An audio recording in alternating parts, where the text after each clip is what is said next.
Before we begin, a quick and important disclaimer. The information provided in this video is for educational and entertainment purposes only and does not constitute legal, financial, or tax advice.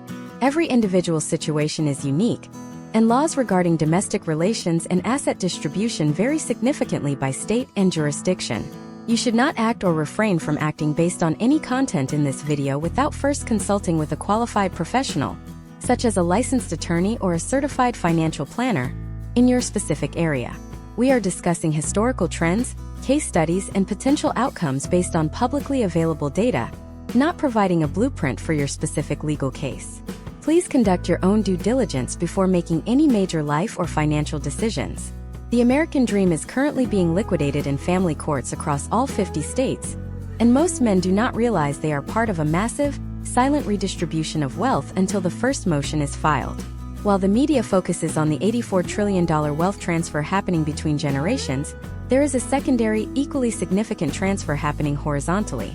For the modern American man, the greatest threat to his long-term financial stability is not a market crash, an inflationary spike, or a bad tech investment.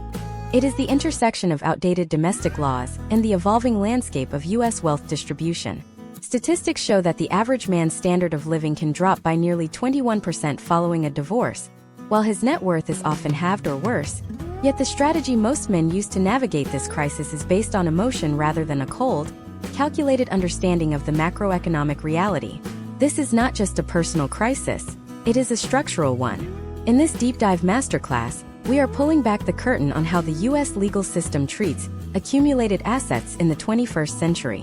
We are going to look at why the middle-class man is uniquely vulnerable compared to the ultra-wealthy, how the shift from a manufacturing economy to a service and digital economy has changed the way assets are appraised in court, and why understanding the equitable distribution versus community property models is the difference between a controlled exit and a total financial wipeout.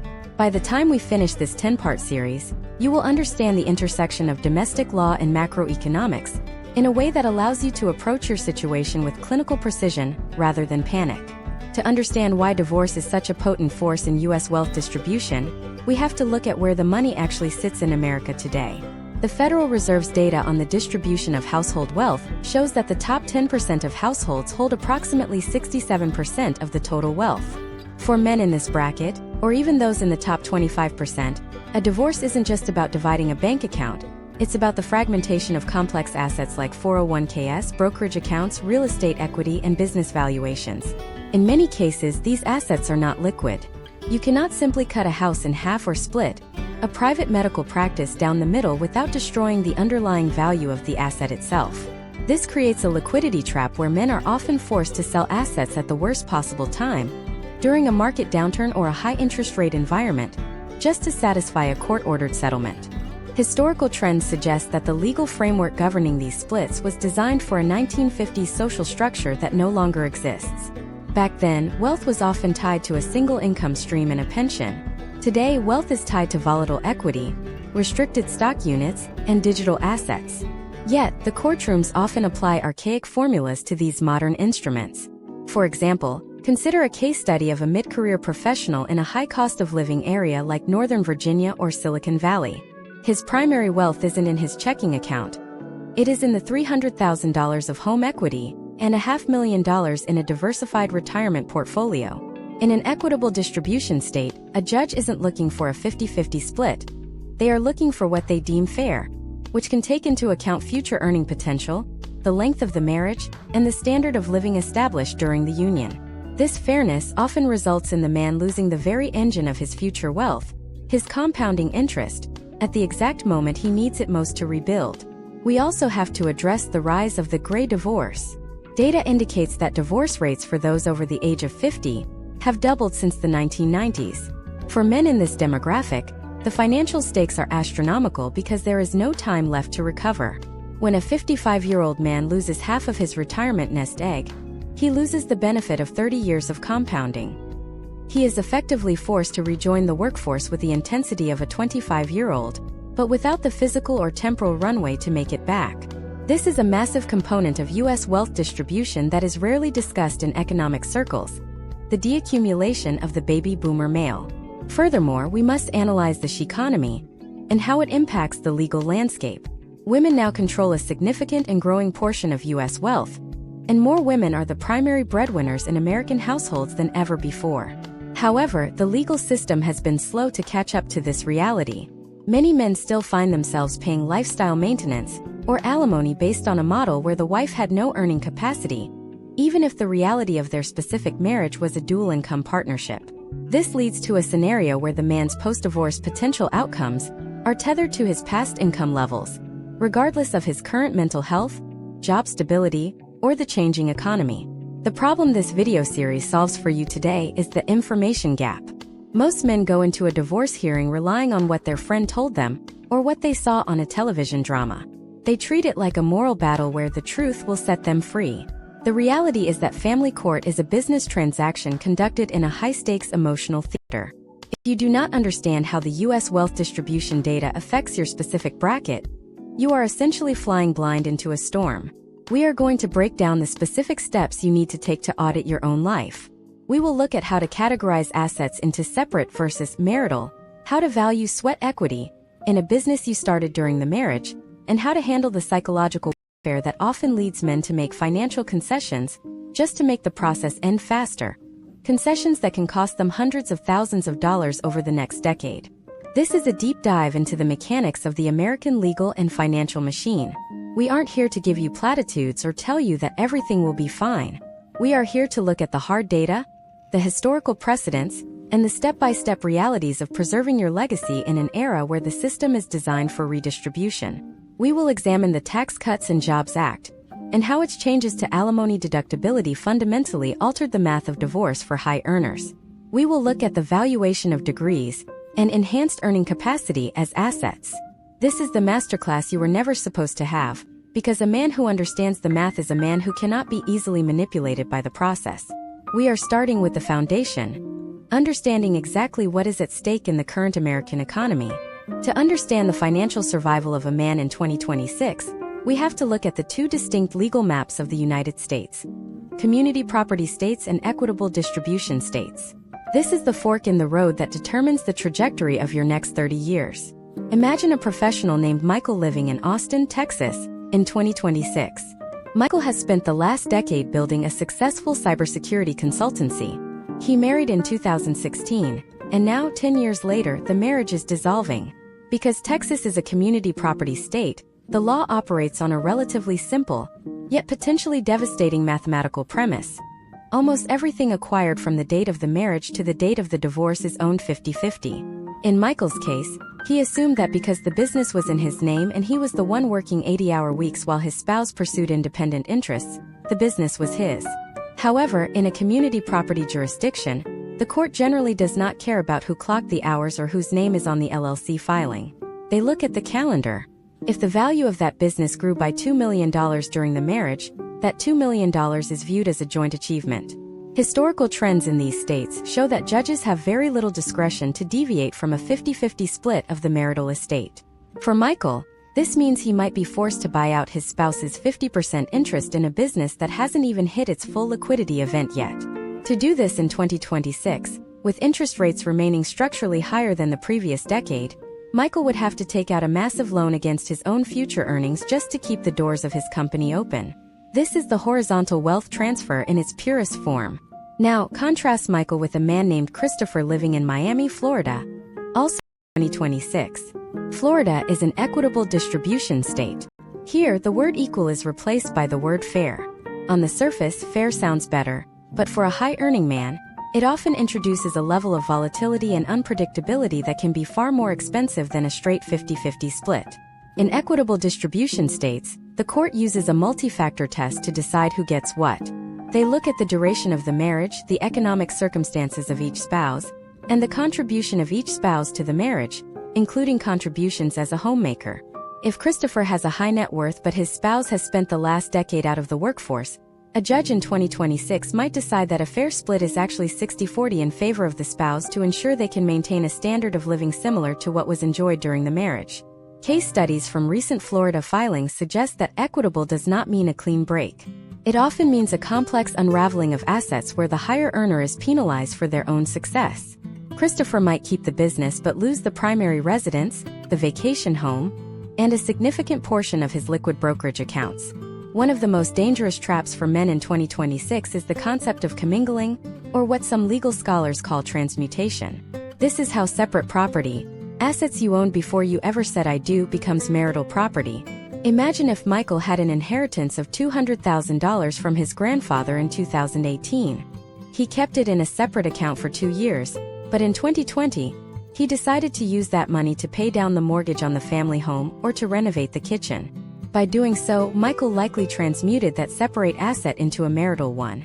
In the eyes of a 2026 court, he didn't just spend $200,000. He gifted that equity to the marital union. Historical trends show that once an asset is commingled, it is incredibly difficult and legally expensive to trace it back to its original separate source.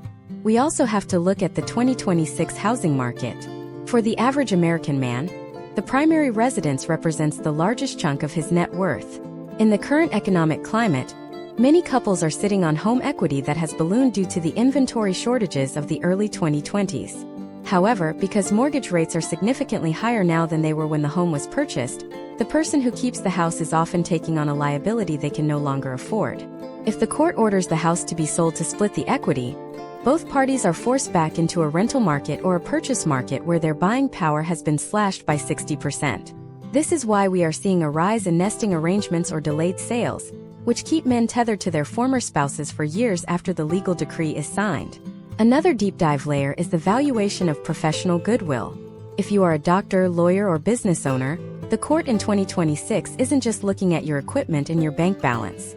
They are looking at the value of your reputation and your future earning capacity. There is a distinction between enterprise goodwill, which belongs to the business, and personal goodwill, which belongs to the individual. In many jurisdictions, personal goodwill is not a marital asset, but the legal battle to prove the difference requires expensive forensic accountants. Men often find themselves spending $50,000 on experts just to save $100,000 in a settlement, a war of attrition that the U.S. wealth distribution data shows favors the party with less to lose. Step by step, the first thing a man in this position needs to do is a forensic audit of his own timeline. You must identify the exact date of marriage and the exact date of separation, as these two dates act as the bookends for the marital estate. In some states, anything you earn after the date of separation, but before the final divorce decree, is your separate property. In others, you are on the hook until the judge signs the final paper. If you are a high earner and you have a banner year in 2026 while the divorce is pending, that year's bonus could be 50% owned by a person you are no longer living with. Potential outcomes are also heavily influenced by the Qualified Domestic Relations Order, or QDRO. This is the legal instrument used to split retirement accounts like 401ks and 403bs without triggering immediate tax penalties or early withdrawal fees. Many men make the mistake of thinking a 401k with $500,000 is equal to $500,000 in a savings account. It is not. The 401k is pre-tax money. If you give up $250,000 of liquid cash to keep your $500,401,000, you have effectively lost the trade, because you will eventually have to pay taxes on every dollar you withdraw from that retirement account. Understanding the tax-adjusted value of assets is the difference between a secure retirement and a 2026 financial disaster. The complexity deepens when we discuss the digital economy. In 2026, wealth isn't just in gold and land. It is in cryptocurrency, non-fungible tokens, and digital intellectual property. Courts are becoming increasingly sophisticated at tracking these assets. If you think a decentralized ledger means your assets are invisible to a subpoena, you are looking at a historical trend that is rapidly disappearing. Forensic blockchain analysts are now a standard part of high-stakes divorce litigation. But what happens when the assets are gone, and all that is left is the obligation? We have discussed the division of what you have built, but the next phase is the ongoing redistribution of what you have yet to earn. There is a specific, hidden mechanism in the U.S. tax code that changed everything for men in the last few years, turning alimony from a manageable expense into a structural weight that many cannot carry. If you don't understand the 2018 tax shift and how it applies to your 2026 filing, you are walking into a trap that has already claimed the net worth of thousands of men before you. Why is the government now taking a bigger cut of your support payments than ever before? And how does this affect your ability to ever start a second family? We are diving into the alimony trap and the IRS's silent role in your divorce in the next part. To understand the current state of wealth redistribution in the United States, we have to talk about the silent partner in every divorce room: the Internal Revenue Service. For decades, the tax code acted as a buffer for men in high-earning brackets. Prior to the Tax Cuts and Jobs Act of 2017, alimony payments were tax-deductible for the payer and treated as taxable income for the recipient. This created a massive tax arbitrage opportunity.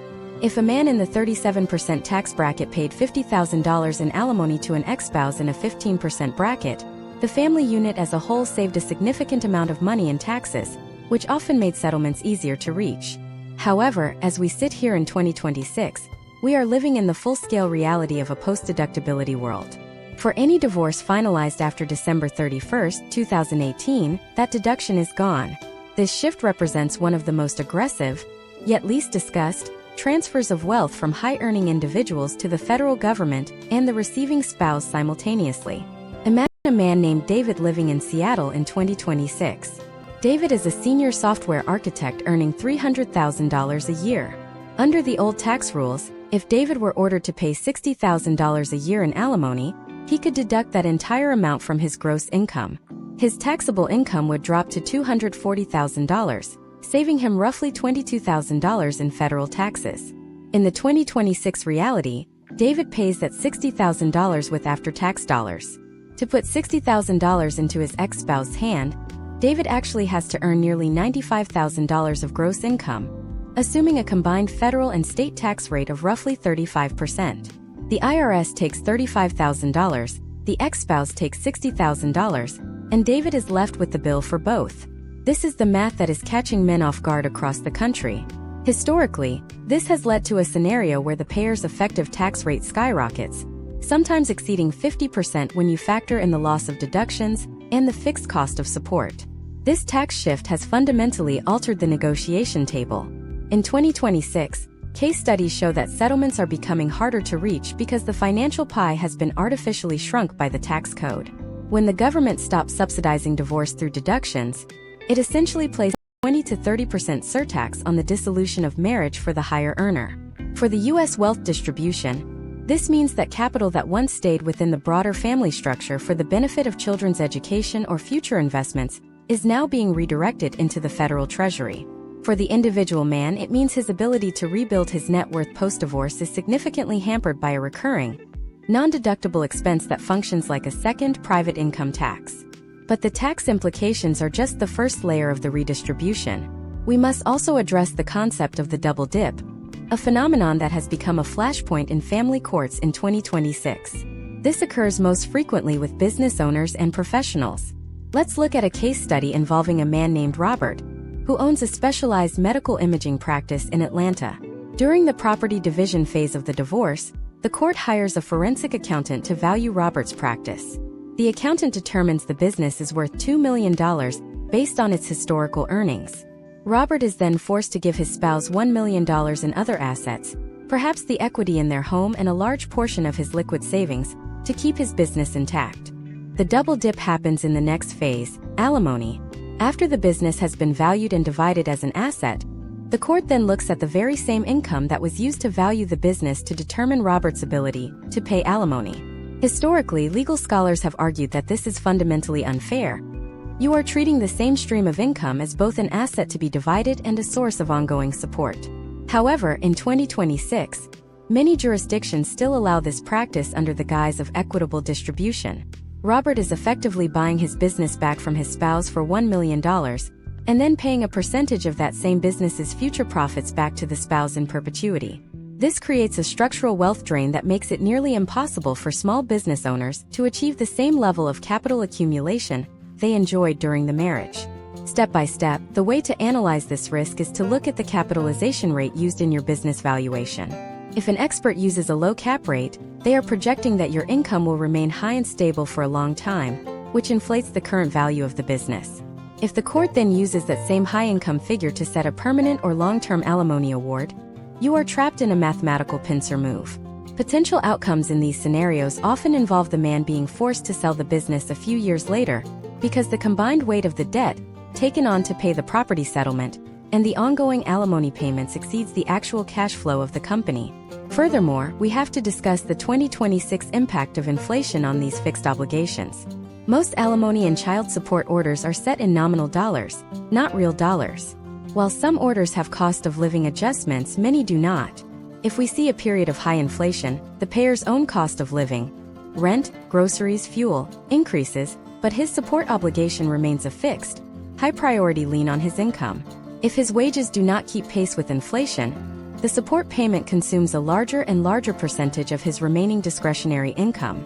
In the context of U.S. wealth distribution, this acts as a deflationary pressure on the middle and upper middle class man, while the recipient receives a tax-free transfer of purchasing power. Then there is the issue of the sunsetting provisions of the 2017 tax laws. As we move deeper into 2026, many of the individual income tax cuts are scheduled to expire or change. If tax rates for individuals go up, the cost of paying non-deductible alimony goes up right along with it. A $60,000 payment that cost David $95,000 in gross earnings today might cost him $105,000 in 2027 if tax brackets shift upward. This is the volatility that most men fail to model when they are sitting in a mediator's office. They are looking at their current paycheck, not the structural tax environment of the next decade. The redistribution isn't just about the money leaving your pocket. It is about the opportunity cost of that money. In the American economy, wealth is built through the compounding of invested capital. When a man in his 40s or 50s loses half of his liquid assets, and then sees 30% of his future income diverted into non-deductible support, he isn't just losing money today. He is losing the ability to participate in the market. He is losing the ability to take advantage of downturns, to seed new business ventures, or to fund the specialized education of his children from a position of strength. This creates a new class of the working wealthy, men who earn high six-figure incomes but live with the financial anxiety of someone earning a fraction of that, because their net income after taxes and support is barely enough to cover their own increased cost of living in a 2026 economy. This leads to a profound psychological and economic phenomenon known as the support plateau, where men intentionally stop seeking promotions or growing their businesses because the marginal utility of the next dollar earned is so low after the court and the IRS take their shares. But as heavy as the financial burden of alimony and property division is, there is a lever that the legal system uses that is even more powerful. It is the primary driver of both emotional distress and financial leverage in every divorce case involving children. Many men think that custody is a separate issue from money, a battle for time and heart. In reality, in the U.S. legal system, time is money in a very literal sense. The number of overnights you have isn't just about your relationship with your children. It is the master key that unlocks the child support formulas and the tax filing statuses that can make or break your 2026 financial recovery. Why is the fight for 50-50 custody actually the most important financial negotiation you will ever have? We are breaking down the custody financial link and the truth about child support math in the next part. The reason custody is the most potent financial lever in the American legal system is that it operates as the primary variable in the child support worksheet, which is the mechanical heart of wealth transfer in a divorce. In the vast majority of U.S. states, including those like Illinois, Ohio, and Pennsylvania, the courts utilize what is known as the income shares model. This model is built on the economic premise that a child should receive the same proportion of parental income that they would have received if the parents were still living together in one household. While that sounds equitable in theory, the 2026 reality of maintaining two separate households on that same pool of income creates a structural deficit that almost always falls hardest on the higher earner. Let us look at the case of James, a project manager in Columbus, Ohio in 2026. James earns $140,000 gross per year. His spouse earns $40,000 working part-time. Together, their combined adjusted gross income is $180,000. Under the income shares model, the state looks at a pre-calculated table to determine the basic support obligation. For two children at that income level, the state might decide the total cost to raise those children is $3,000 a month. Because James earns roughly 77% of the total household income, he is responsible for 77% of that $3,000, which is $2,310. However, the calculation does not stop there. This is where the custody financial link becomes a masterclass in leverage. The final number James actually pays is determined by the number of overnights he has with his children. In many jurisdictions, there is a specific threshold, often around 90 or 127 overnights, where the math shifts from a sole custody formula to a shared parenting formula. If James has only 80 overnights, he is treated as a non-custodial parent, and he might be required to pay that full $2,310 every month, regardless of his own high cost of living in a 2026 urban center. But if James reaches the threshold for shared parenting, typically defined as having the children for at least 40% of the year, the law acknowledges that he is providing a home, food, and utilities for the children during his time. In this shared parenting scenario, the potential outcome changes drastically. The court applies a multiplier to the basic support obligation to account for the duplicated costs of maintaining 2 full homes for the children. Then the support is cross-calculated. James's obligation is reduced because of the time he spends with the children. Imagine if James moves from 80 overnights to 182 overnights, which is a true 50-50 split. His support payment could potentially drop from over $2,000 to less than $800. Over the course of a decade, that difference of $1,200 a month totals $144,000 in after-tax wealth that stays in James's capital bucket instead of being transferred. This is why the fight for time is, at its core, the most significant financial negotiation in the entire process. But the wealth distribution does not end with the monthly check. We have to look at the add-ons. In 2026, the cost of health insurance premiums, uninsured medical expenses, and work-related childcare has reached historic highs. These costs are typically prorated based on income. If James is responsible for 77% of the income, he is responsible for 77% of a $2,000 a month private school tuition or a $600 a month club sports fee.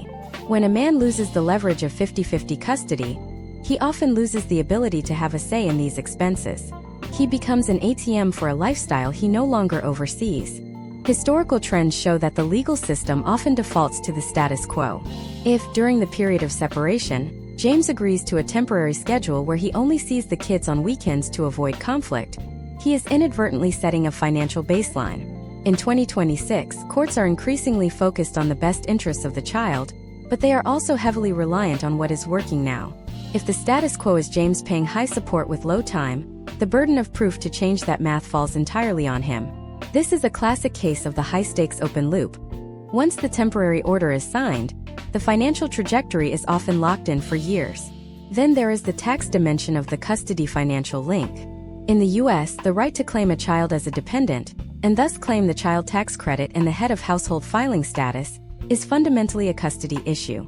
Under Internal Revenue Code Section 152, the custodial parent, the one with whom the child resides for the greater number of overnights, is generally entitled to the dependency exemption.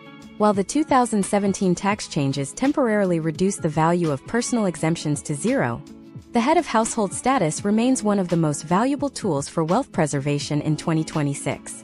A man filing as head of household enjoys a higher standard deduction and wider tax brackets than a man filing as single. For James in Seattle or Columbus, this filing status can represent a $4,000 to $6,000 annual difference in his tax bill. If James has 50-50 custody, he can negotiate to alternate the dependency claims, or, if he has 2 children, each parent can claim one and both can potentially file as head of household. Without 50-50 custody, that tax advantage almost always defaults to the other party, representing another silent transfer of thousands of dollars in annual liquidity. We must also address the trap of the imputation of income. In the 2026 service-based and gig economy, many men have variable incomes. If James was a high-earning consultant who decided to take a lower-paying, more stable job to be more present for his children, the court may not care. Historical trends in many states allow the court to impute income to a man based on what he is capable of earning, rather than what he is actually earning. If the court decides James is voluntarily underemployed, they will run the child support math as if he is still making his peak salary. This creates a scenario where a man's support obligations exceed his actual take-home pay, forcing him to dip into his half of the divided marital assets just to stay out of contempt of court. Step by step, the preservation of wealth in this phase requires a clinical focus on the calendar. Men must track every overnight, every meal provided, and every school pickup with the same precision they would use for a corporate audit. In 2026, the data is the defense. If you cannot prove the time, you cannot claim the math. But even if you win the custody battle and secure the 50-50 split, there is a hidden layer of the U.S. wealth distribution that begins the moment the ink is dry on the divorce decree. It is the phenomenon of the lifestyle audit. Many men find that even after the property is divided and the support is set, they are being watched. If you suddenly buy a new car or take a vacation, does that trigger a motion for a support modification? How does the legal system handle a man's success after the marriage is over? There is a growing trend of post-decree litigation that turns every promotion into a legal liability. We are exploring the trap of the success tax and how to protect your post-divorce growth in the next part. The success tax is a phenomenon that haunts the financial recovery of nearly every high-achieving man in the United States. You have survived the initial division of assets, you have seen your net worth cut in half, and you have moved into a smaller apartment with the intent to grind your way back to the top. But in the 2026 economic landscape, the legal system has a built-in mechanism that functions as a drag on your upward mobility. This mechanism is the right to modification. In most jurisdictions, child support and alimony are not static figures. They are floating obligations that can be adjusted whenever there is a significant change in circumstances. Historically, this term has been defined as a 10 to 15% shift in either parent's income. This means that every promotion, every successful pivot into a higher-paying industry, and every lucrative side hustle you start in your post-divorce life carries a hidden liability. Imagine a man named Andrew living in Denver in 2026. Andrew is 42 years old and works in senior management for a logistics firm. At the time of his divorce in 2024, Andrew was earning $160,000. His child support and alimony were calculated based on that figure. Driven by the need to rebuild his decimated retirement accounts, Andrew spends the next 2 years working grueling hours, eventually securing a director-level position in 2026 that pays $220,000, plus a performance-based bonus. To Andrew, this $60,000 raise is his ticket back to financial stability. To the legal system, however, this raise represents an untapped pool of wealth that belongs, in part, to his former household. Under the laws of many states, Andrew's ex-spouse can file a motion to modify support the moment they become aware of his promotion. In 2026, transparency is at an all-time high. LinkedIn updates, social media posts about a new car, or even a simple conversation between children and a parent can trigger a request for a new round of financial discovery. If the court finds that Andrew's income has increased significantly, they will run the state-mandated formulas again. Case studies show that a man in Andrew's position could see his monthly obligations increase by several hundred, or even thousands of dollars. The net effect is that Andrew is essentially being taxed by the family court on his own ambition. For every dollar of gross income he earns through his extra effort, he might only keep 40 cents after federal taxes, state taxes, and the upward adjustment of his support orders. This is the success tax in action. Step by step, the legal justification for this is often rooted in the standard of living doctrine. The court argues that children are entitled to share in the good fortune of both parents. If the father's wealth increases, the children's lifestyle while in his care, and by extension while in the mother's care, should increase as well. While this sounds noble, in practice it creates a perverse incentive structure. In the 2026 U.S. wealth distribution, where capital gains and compounding are the only real ways to escape the middle-class squeeze, the success tax acts as a barrier to capital accumulation. If Andrew cannot retain enough of his raise to invest in the market or buy real estate, he remains in a state of perpetual liquidity drain, unable to ever reach the level of wealth he possessed before the marriage ended. We must also look at the potential outcomes regarding bonuses and commissions. In the 2026 economy, more companies are moving toward variable compensation to manage their own risk. For a man in sales or executive leadership, a bonus is not a luxury. It is a critical component of his total compensation. However, many divorce decrees include what is known as a Smith-Ostler or Lynch order.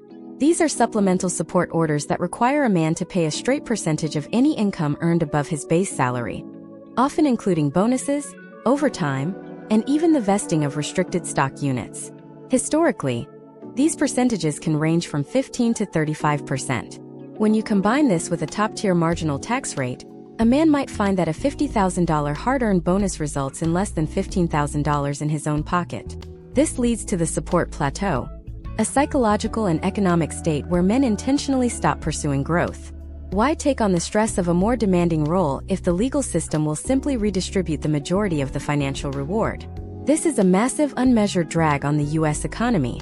When thousands of high-skilled men in their peak earning years decide to coast rather than innovate, it shifts the entire wealth distribution curve. They are choosing time and peace over a financial gain that they are not allowed to fully realize. Imagine a different scenario. A man named Marcus in Charlotte who starts a small consulting business in 2026, 2 years after his divorce. He works from his kitchen table and eventually scales it to a point where it nets $200,000 a year in profit. Because the business was started after the divorce, the business entity itself is his separate property. However, the income he draws from that business is fully reachable for child support. If Marcus decides to keep the money inside the business to fund future growth rather than paying it out to himself as a salary, he may run into the doctrine of imputed income. A 2026 court can look at the retained earnings of his corporation and decide that he is intentionally shielding income. They can then calculate support based on the money the business made, not the money Marcus actually took home. This makes scaling a new venture post-divorce an exercise in extreme legal and financial navigation. The step-by-step defense against the success tax requires a level of foresight that most men do not have during the initial trauma of a divorce. One potential strategy used in historical trends is the negotiation of a non-modifiable alimony award. In some states, parties can agree that the amount of alimony will stay the same regardless of changes in income. However, child support is almost always modifiable as a matter of public policy, meaning you can never truly contract your way out of the success tax if you have minor children. Another strategy involves the careful timing of income. In 2026, men are increasingly looking at deferred compensation plans or executive retirement accounts that keep income out of the current year's calculation, though even these are being scrutinized by more sophisticated forensic accountants. Furthermore, we have to consider the impact of a second family on this redistribution. In a 2026 case study, Marcus remarries and has a new child. He assumes that his obligation to his first household will decrease because he now has another mouth to feed. However, in many U.S. jurisdictions, the first family first rule applies. The court may ignore the financial needs of the second family when calculating support for the first, or they may only allow a tiny deduction that does not reflect the actual cost of living in 2026. Marcus finds himself in a pincer move. His first household demands a share of his new success, while his second household is starved of the resources he is working so hard to provide. This creates a fractured wealth distribution where the man's labor is serving 2 or even 3 different masters, while he himself remains the last person in the line of distribution. The result is a class of high-income men who are effectively living paycheck to paycheck, unable to build a legacy or pass on wealth to their children in any meaningful way because the capital is never allowed to settle long enough to compound. But there is a darker side to this wealth transfer that goes beyond what you earn. It involves what you have already saved. Even if you manage to rebuild your income, the legal system has ways of reaching back into the past to find value you didn't even know you had. In 2026, the battleground has shifted to the world of forensic tracing and the hunt for hidden equity. How does the system find money you thought was safe, and what happens when they go after the assets you tried to protect before the first filing? We are looking at the war of the accountants and the end of financial privacy in the next part. The war of the accountants is fought with spreadsheets instead of swords, but the financial casualties are just as real. In the 2026 legal landscape, the concept of financial privacy is effectively dead for any man entering the family court system. The process begins with a document often called the sworn financial statement or financial affidavit. This is not just a form, it is a legal trap. If you underreport your assets or omit a single investment account, you are not just making a mistake, you are committing perjury. In the digital age, the risk of getting caught is higher than at any point in historical trends because of the evolution of forensic software used by specialized certified public accountants. Let us examine a case study involving a man named Brian, a software engineer in San Jose who also manages a portfolio of short-term rental properties in 2026. Brian believes his business is his own because he started the LLC 3 years before his marriage. However, the war of the accountants begins with tracing. A forensic accountant hired by the opposing side will go back through 10 years of bank records, looking for any instance where marital funds, salary earned during the marriage, were used to pay a mortgage on those separate properties or to fund a renovation. This is called the inception of title rule versus the source of funds rule. If Brian used his 2024 bonus to replace the roof on one of his premarital rentals, the accountant will argue that he has commingled the assets. In many jurisdictions, this creates a marital interest in the appreciation of that property. The accountant's job is to maximize that interest, turning Brian's separate nest egg into a shared pot. Step by step, the discovery process is an invasive deep dive. It includes the production of 3 to 5 years of personal and business tax returns, Every bank statement from every account where your name has appeared, credit card statements, and even your Venmo or Zelle history. In 2026, forensic tools can ingest thousands of pages of PDF statements and flag every transfer over a certain dollar amount or any recurring payment to an unknown entity. Imagine if Brian had a private brokerage account he opened with $5,000 of fund money in 2022. He forgot about it, but the software finds a $500 transfer from his main checking account 3 years ago. Suddenly, he is accused of hiding assets. The potential outcome is not just losing half the account, it is losing his credibility with the judge, which can lead to a court ordering him to pay the entirety of his spouse's legal and expert fees. We must also address the lifestyle audit. This is where the accountants look at your reported income versus your actual spending. If a man like Brian claims he only earns $100,000 a year from his consultancy, but his credit card statements show he spent $80,000 on travel, dining, and luxury goods in 2026, the math does not work. Accountants use the expenditures method of income reconstruction. They calculate your total spending, add your known savings, and subtract your reported income. The difference is labeled as unreported income. The court can then use this reconstructed number to set alimony and child support. Historical trends show that judges are far more likely to believe a forensic accountant's spreadsheet than a man's testimony when the lifestyle does not match the tax return. Furthermore, the war extends to the valuation of intangible assets. In the 2026 economy, your personal brand or your book of business is often your most valuable asset. If you are a partner in a firm or a high-level consultant, the court might look at the goodwill of your practice. There is institutional goodwill, which belongs to the company, and professional goodwill, which belongs to you. The battle of the experts often centers on how much of your future success is tied to your individual reputation that was built during the marriage. If an accountant can put a price tag on your name as a marital asset, you could find yourself owing a buyout for your own reputation. Another critical front in this war is the dissipation of assets. This is defined as the use of marital funds for a purpose unrelated to the marriage at a time when the marriage is undergoing an irreconcilable breakdown. Imagine if Brian, sensing the end is near, spends $20,000 on a solo trip to Japan or buys a high-end watch in early 2026. If the court finds this was an attempt to deplete the marital estate before filing, they can add back that $20,000 to Brian's side of the ledger. He will effectively have to pay for that trip or watch twice, once when he bought it, and again when the court subtracts that amount from his share of the remaining assets. In the 2026 U.S. wealth distribution model, the end of privacy is cemented by the reporting requirements of digital platforms. Crypto wallets, while decentralized, are increasingly subject to exchange subpoenas and know your customer regulations. If you moved Ethereum into a cold storage wallet in 2025, a forensic accountant will look for the purchase transaction on the centralized exchange. If you cannot produce the wallet address and a current balance, the court may assume the worst. They may assign a value to that hidden crypto based on its all-time high price and award the spouse other liquid assets to compensate. The penalty for digital hiding in 2026 is often a total financial wipeout. The step-by-step reality of surviving this phase is total organization. A man who cannot produce his records is a man who is at the mercy of the other side's experts.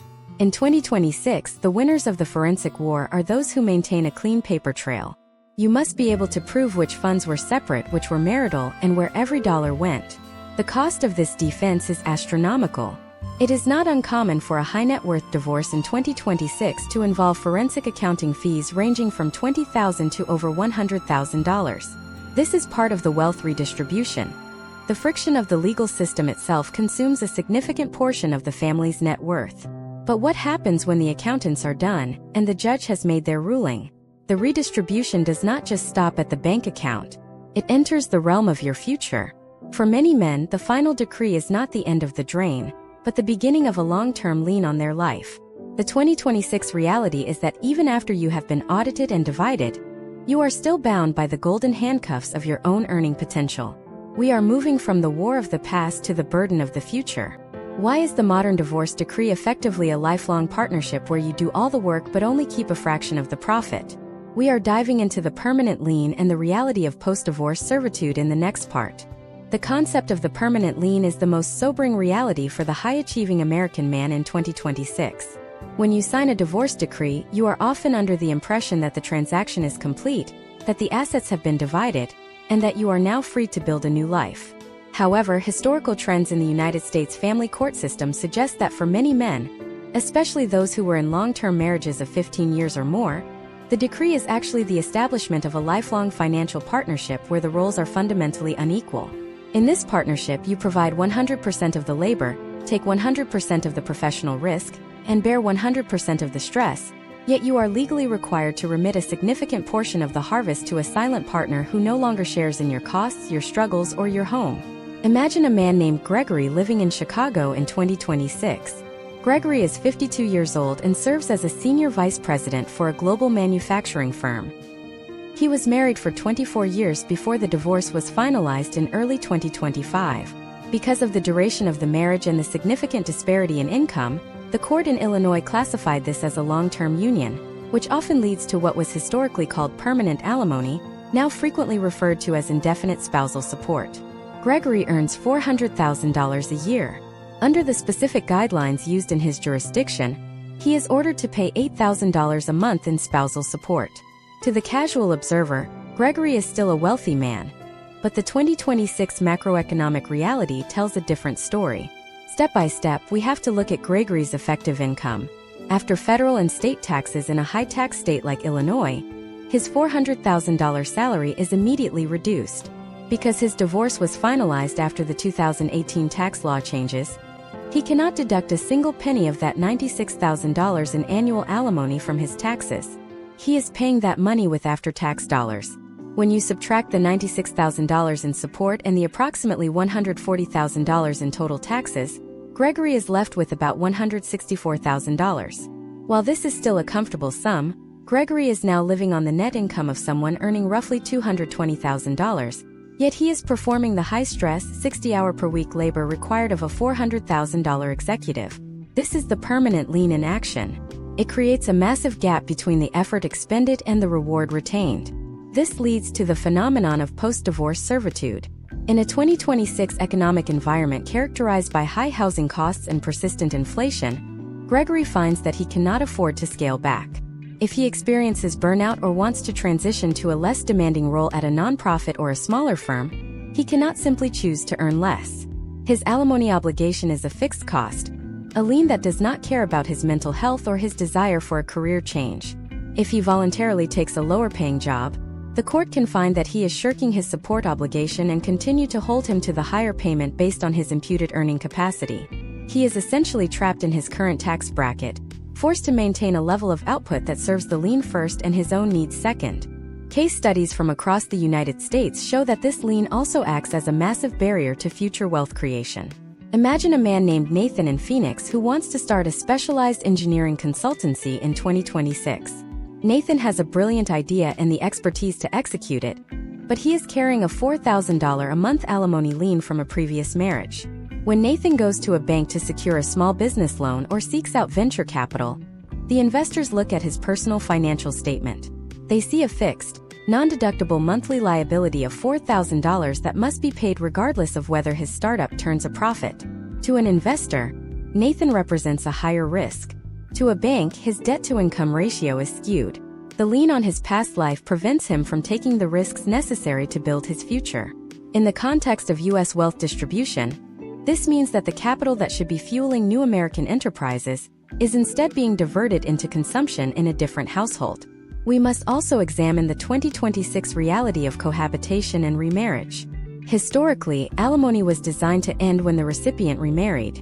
However, in the modern era, many people choose to live together in committed relationships without ever legally marrying, specifically to keep the alimony checks flowing. This has led to a rise in post-decree litigation where men in 2026 are forced to hire private investigators and forensic tech experts to prove that their former spouse is in a marriage-like relationship. You find yourself in a bizarre scenario where you are essentially subsidizing the lifestyle of your ex-spouse and their new partner. The legal threshold to prove cohabitation is notoriously difficult and varies by state. It often requires proving shared finances, shared vacations, and a permanent shared residence. For a man like Gregory or Nathan, the cost of the legal battle to end the lien can often exceed $50,000, with no historical trend that guarantees a favorable outcome. It becomes a war of attrition where the only certainty is the continued drain on your resources. Furthermore, the permanent lien has a compounding negative effect on retirement.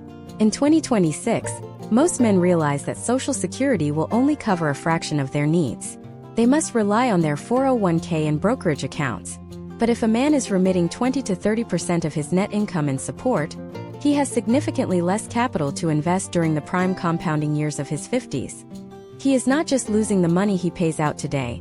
He is losing the decades of growth that money would have generated. When the lien finally does expire, usually upon the death of either party or the remarriage of the recipient, the man often finds himself at 65 years old with a fraction of the nest egg he would have had otherwise. He has spent his peak earning years funding someone else's present at the expense of his own future. The step-by-step strategy for mitigating the permanent lien starts during the initial negotiation. Men in 2026 are increasingly pushing for what is called a lump sum buyout or an alimony trust. Instead of a monthly payment that lasts indefinitely, they offer a larger share of the current assets in exchange for a clean break. For example, instead of paying $5,000 a month for 10 years, a man might agree to give up an extra $500,000 in home equity or retirement funds today. While this feels painful in the moment, it removes the lien. It allows him to keep every dollar of his future raises, his future bonuses, and his future business successes. It restores the incentive to work hard and innovate, because he knows he is the sole beneficiary of his own labor. Potential outcomes for those who do not secure a clean break often involve a cycle of resentment and litigation. The lien creates a permanent tether that prevents both parties from truly moving on. Every time the payer has a success, the recipient feels entitled to more. Every time the payer has a setback, they feel the crushing weight of an obligation they can no longer meet. This is the structural flaw in the modern U.S. wealth distribution model. It treats human labor as a static asset that can be divided and liened like a piece of real estate, ignoring the fluid and fragile nature of professional success in a 2026 economy. But even the permanent lien is not the final layer of this deep dive. There is one asset that most men assume is safe because they haven't even received it yet. It is the wealth of the future, your pension, your Social Security, and the inheritance you might receive from your own parents. The legal system has developed specialized tools to reach into these future buckets, ensuring that the redistribution continues even after you have officially stopped working. Why is your retirement not actually yours? And how does the government facilitate the split of a pension you won't see for another 20 years? We are breaking down the retirement trap and the seizure of future wealth in the next part. The retirement trap is perhaps the most insidious element of the horizontal wealth transfer in the modern American economy. For the majority of men working in the United States in 2026, their 401k, 403b, or pension represents the single largest pool of liquid or semi-liquid wealth they own, often surpassing the equity in their primary residence. We are living in an era where the traditional safety nets are fraying, and individual retirement accounts have become the ultimate prize in high-stakes divorce litigation. When a court looks at a retirement account, they do not see a man's future security. They see a marital asset that was built using marital time and marital effort.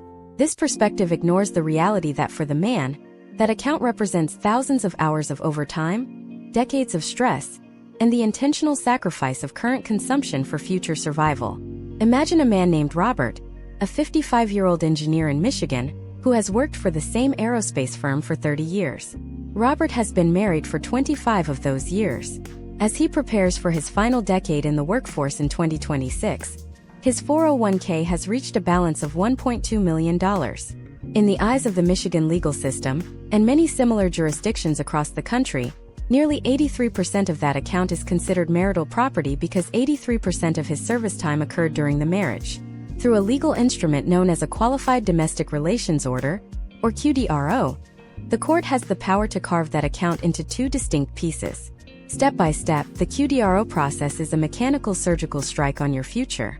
First, a specialized attorney or a QDRO preparer is hired, at an additional cost of thousands of dollars, to draft an order that complies with both state law and the specific rules of the retirement plan administrator. This order is then signed by a judge and sent to the financial institution. Once approved, the institution creates a separate account for the ex-spouse and moves half of the marital portion into it. For Robert, this means $600,000 vanishes from his retirement projections overnight. Historical trends show that this is not just a loss of principal, it is a loss of the compounding velocity.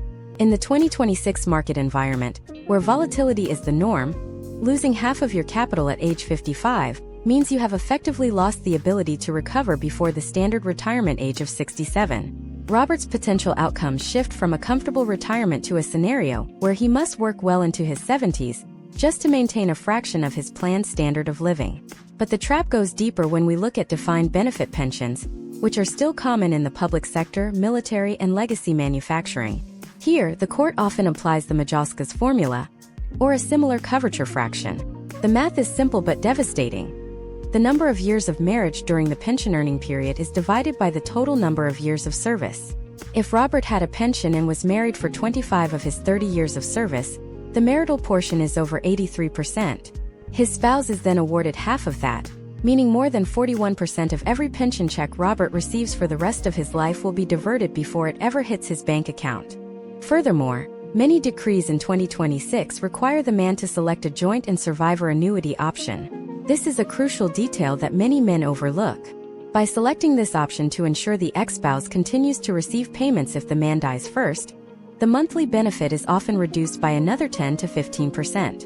Robert is now working 30 years to receive less than half of the benefit he earned, while the administrative costs of the QDRO and the reduction for survivor benefits eat away at what remains.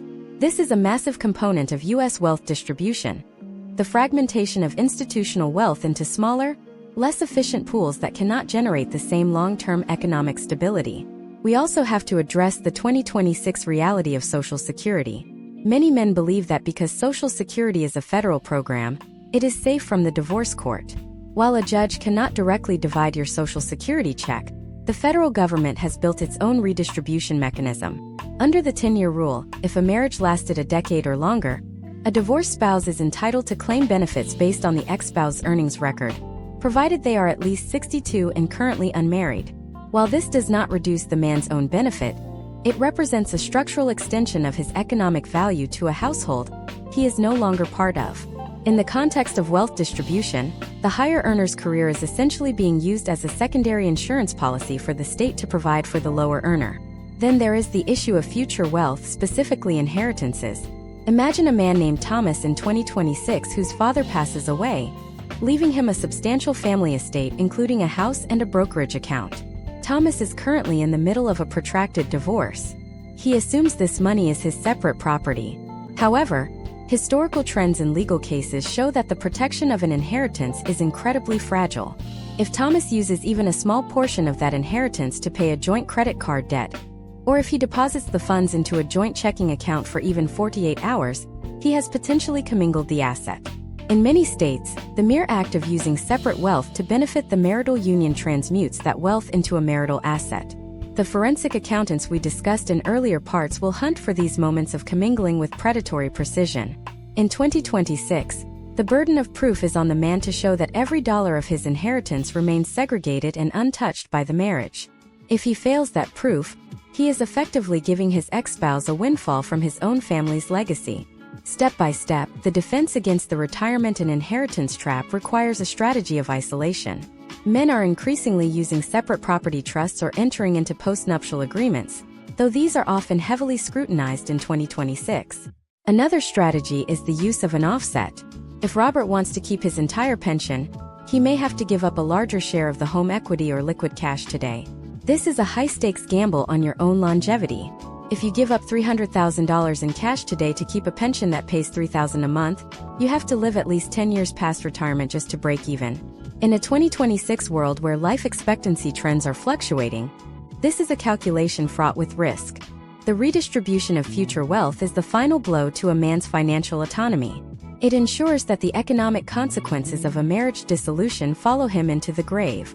It turns the most productive members of the workforce into long-term funding mechanisms for a legal system that prioritizes the equalization of outcomes over the protection of individual effort.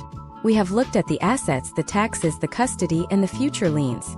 But there is one final, invisible force that determines who actually wins in this system. It is not the husband and it is not the wife. It is the industry that has been built to facilitate this destruction.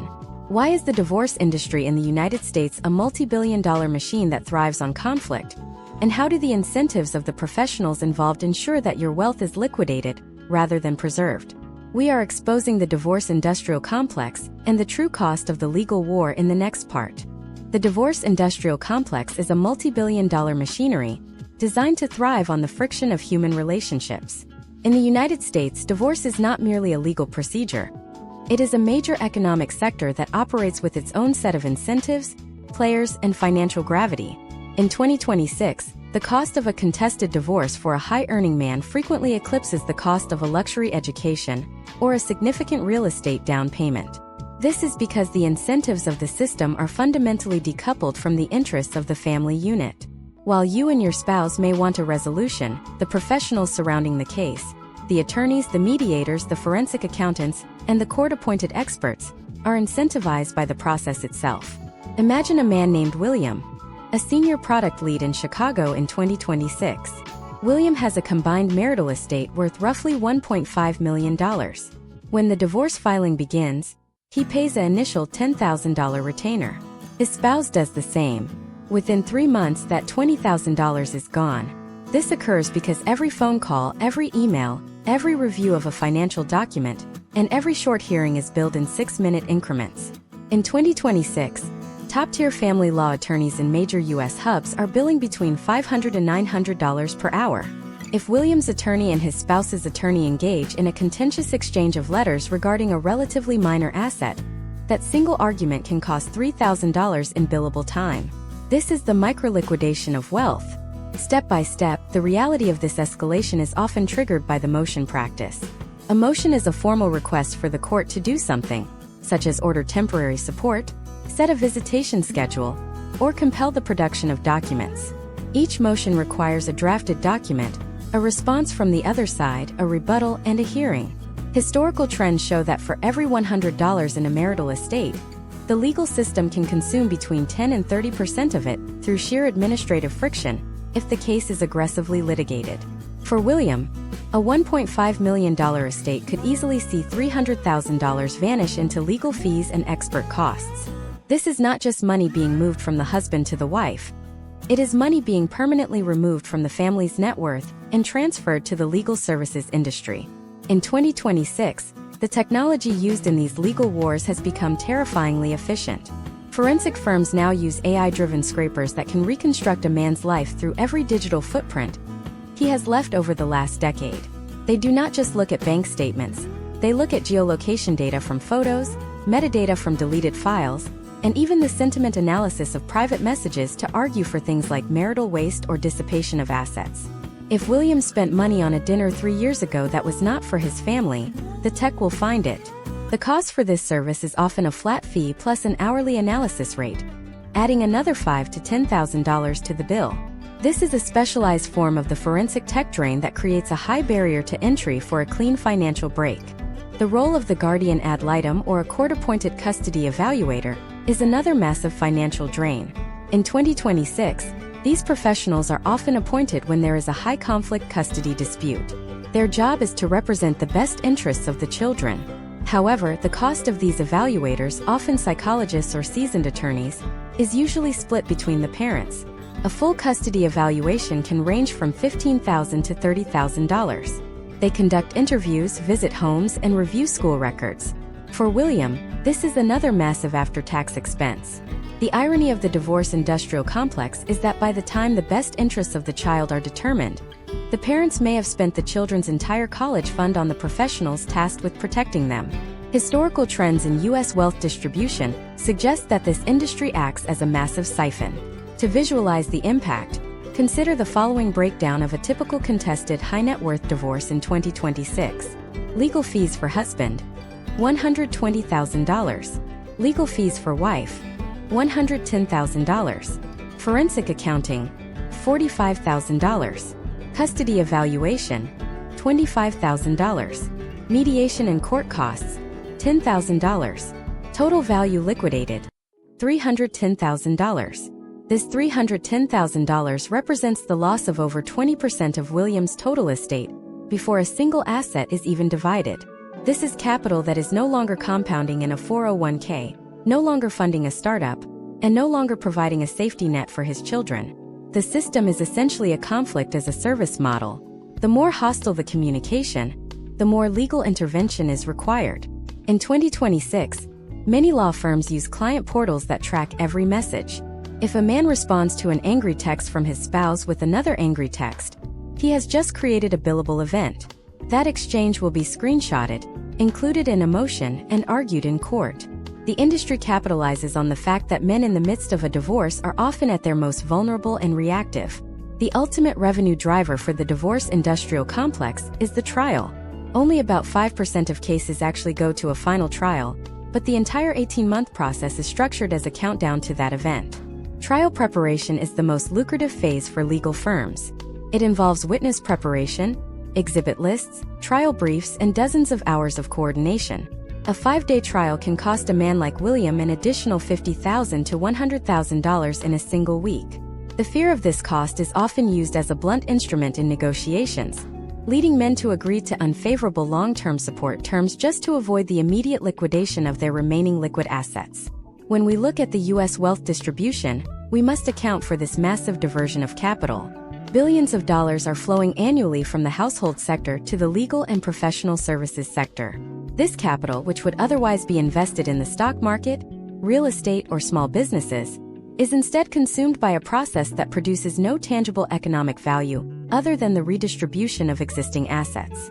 It is a zero-sum game for the family, but a high-growth industry for the professionals. The divorce industrial complex is the ultimate middleman, taking its cut from every fracture in the American family structure. Potential outcomes for those who do not recognize this machine early are often catastrophic. Many men spend the first year of their divorce fighting on principle, only to realize in the second year that they are out of money and have no choice but to settle on the very terms they rejected 12 months prior. They have essentially paid a 6-figure tuition to learn that the court is a business, not a cathedral of justice. By the time the final decree is signed, the wealth that is being distributed is often a hollow shell of what existed at the time of the filing. How do you navigate this without becoming another statistic in the divorce industrial complex? Is there a way to break the cycle of litigation and preserve the compounding machine you have spent your life building? In the final part of this masterclass, we are putting it all together. We are looking at the exit strategy, the step-by-step roadmap for post-divorce financial recovery, and the psychological shift required to thrive in the new American economy. We are ending this series with the blueprint for the second act. The blueprint for the second act begins with a radical, almost clinical acceptance of your new financial baseline. In the United States in 2026, the delta between who you were and who you must become is where your future wealth is either forged or lost. Most men spend the first 3 years post-divorce attempting to maintain the ghost of their former lifestyle, a strategy that historical trends suggest leads to long-term insolvency. To win in the second act, you must treat your life not as a tragedy, but as a corporate restructuring. You are no longer the CEO of a family conglomerate. You are now the lean, agile founder of a startup called You Inc. Imagine a man named Alex, a 46-year-old marketing director in Charlotte, North Carolina. In late 2025, Alex emerged from a 2-year legal battle with 40% of his original net worth and a significant monthly support obligation. His first instinct was to buy a home similar to the one he lost to prove he was still successful. However, the 2026 real estate market, with its structurally higher interest rates and inflated property taxes, made that a potential outcome for financial disaster. Instead, Alex executed the first step of the blueprint, the liquidity buffer. Step by step, Alex moved into a high-quality rental that cost 30% less than his previous mortgage. This move was not a defeat. It was a strategic retreat to preserve capital. By lowering his fixed housing costs, he freed up $3,000 a month in cash flow. In the 2026 economy, cash flow is the only tool that can outpace the redistribution mechanisms of the court. Alex took that $3,000 and directed it into a high-yield brokerage account, leveraging the historical trends of a recovering market to begin the long process of compounding. He understood the math of recovery. If you lose 50% of your wealth, you do not need a 50% gain to get back to even, you need a 100% gain. Every dollar of lifestyle inflation he avoided in 2026 was worth $2 in 2030. The second step in the blueprint is the tax optimization of the solo economy. Because Alex's alimony is no longer tax deductible under the post-2018 rules, he had to find other ways to lower his taxable income. He consulted with a tax professional about the potential outcomes of starting a side consultancy. By forming a single-member LLC, Alex was able to categorize a portion of his home office, his technology expenses, and his professional travel as legitimate business deductions. More importantly, he looked into the educational benefits of a solo 401k. For a man in his peak earning years, a solo 401k allows for much higher contribution limits than a standard employer-sponsored plan. By funneling his consultancy income into this vehicle, he was able to shield a larger portion of his wealth from both the IRS and the income calculations used for support modifications. We must also discuss the psychological shift from defense to offense. Historical trends in post-divorce psychology show that men who view themselves as victims of the system tend to stall in their careers. They stop taking risks because they feel like they are working for someone else. The blueprint requires you to decouple your professional ambition from your emotional resentment. You must view your support payments as a fixed business expense, much like a lease on a building or a high-interest loan. Once the math is automated, it becomes background noise. In 2026, the men who rebuild the fastest are those who pivot into high-growth sectors like AI implementation or specialized logistics, where the salary increases are large enough to render the support payments a smaller percentage of their total take-home pay. Another critical layer is the rebuilding of social capital. In the U.S. wealth distribution, your network is often your most undervalued asset. Divorce often clears out the shared social circles of the past. Alex did not just stay home and save money. He strategically invested in new networks. He joined high-level professional masterminds and industry-specific groups in Charlotte. These are the environments where the next business opportunity or career move is discovered. In the second act, your net worth is inextricably linked to your network. By surrounding himself with other high-achieving individuals who had navigated similar crises, Alex replaced his sense of isolation with the roadmap for expansion. Furthermore, we have to look at the 2026 reality of healthcare and insurance as wealth preservation tools. One of the greatest risks to a man's second act is a sudden health crisis that wipes out his rebuilding efforts. Alex audited his insurance portfolio, ensuring he had robust disability insurance and a high-deductible health plan paired with a health savings account. In the 2026 tax code, the HSA remains one of the only triple tax-advantaged vehicles available. By maxing out his HSA, Alex created a secondary retirement bucket that is shielded from the calculations of the divorce court, as these funds are earmarked for future medical needs. Step by step, the blueprint also requires a forensic look at your own consumption habits. The 2026 U.S. economy is designed to keep you in a cycle of subscription-based debt. To rebuild, you must move from the consumer class to the owner class. This means looking at every recurring expense through the lens of opportunity cost.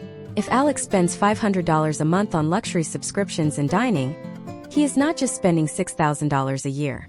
He is spending the future value of that $6,000, which at an 8% return over 15 years, is nearly $20,000.